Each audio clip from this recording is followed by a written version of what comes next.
ओम हर हर महादेव शिव शंभो बाबा धवलेश्वराय नमः कलानंदिधला होइतिबा बाबा धवलेश्वराय नमः दीपम यदि परम ब्रह्म दीपम यदि जनार्दन दीपहर मे पाप पूजा दीप नमस्तुते।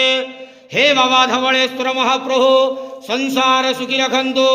आज शुभ सोमवार रे समस्त श्रद्धालु भक्त मानक आश्रीपद करंतु, मनस्कामना पूर्ण करंतु, कर्म क्षेत्रोन्नति करंतु, ग्रहरिष्टमान खंडन करंतु, जगतर मंगल करंतु, विश्वर कल्याण करंतु, समस्त द्वादशा भक्त मानकर मनस्कामना पूर्ण करंतु।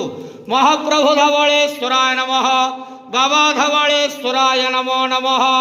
संसार सुखी रखंतु आनंद गवार हरि बोलो। आज शुभ सोमवार रे समस्त श्रद्धालु भक्त मानक आश्रीपद करंतु आनंद गवार हरि बोलो। हर हर महादेव शिव शंभो बाबा धवलेश्वराय नमो नमः।